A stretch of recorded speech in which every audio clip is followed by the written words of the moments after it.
Student athletes today are used as marketing tools by their universities. Because of that, these students earn extra benefits. Athletes are now starting to want to be paid for their performance on the field.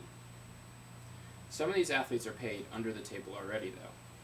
Schools like SMU slide them wallets filled with cash so that they can have extra money.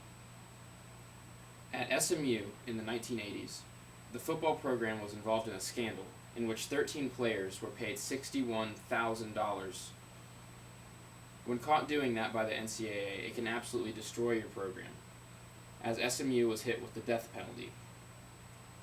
The future coach of the SMU program, Forrest Gregg, once he took over the program, was quoted as saying, "If they, being the NCAA, wanted to ruin a football program, this is exactly how to do it." College athletes should not be paid money to play the sport that they play, because they are already receiving extraordinary benefits non-athletes are not receiving. A majority of the athletes are already receiving free education or partially funded education. These athletes are given solid scholarships by the universities for not only their academic work, but also their work that they put in on the field. Professional coaches could lead to a career. These athletes have extra benefits because of their coaches leading them. Joe Paterno was the head coach of the Penn State Nittany Lions for 45 seasons. He started there as an assistant in 1950 and was the assistant until 1965. He took over the head coaching at Penn State in 1966 and was the head coach there until 2011.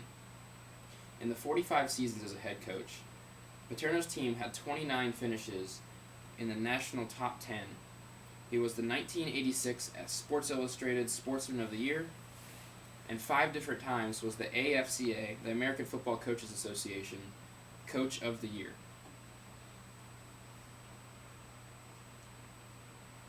These student athletes also have free medical consultation and state-of-the-art training facilities that are not off limits to most non-athletes. At Indiana University of Bloomington, recently was built a basketball training facility called Cook Hall. Cook Hall is a basketball center that is 67,000 square feet, has practice courts, locker rooms, player lounges, strength and conditioning areas, coaches' offices, meeting and video rooms, and is open 24 hours a day, 7 days a week. The non-athletes are not allowed to use this facility, and it is only for the players. At the University of Kentucky, the E.J. Nutter facility was recently built for football players. Directly off of the webpage is quoted as saying, "is a state-of-the-art hydrotherapy equipment video analysis system to promote the health and recovery of student athletes, and only student athletes." These student athletes have also privileges in the Nutter facility to use player lounges. They have their own indoor track. They have a sauna and a jacuzzi. They have an aerobics room, and they have 3 different racquetball courts.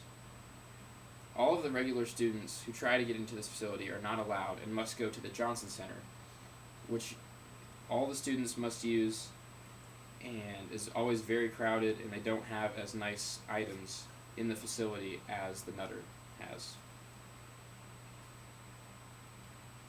These schools work hard to provide as much as they can for their student athletes. If you take a look at all of the benefits the schools give athletes, it should be more than enough for them to not have to pay them a salary. Thank you very much.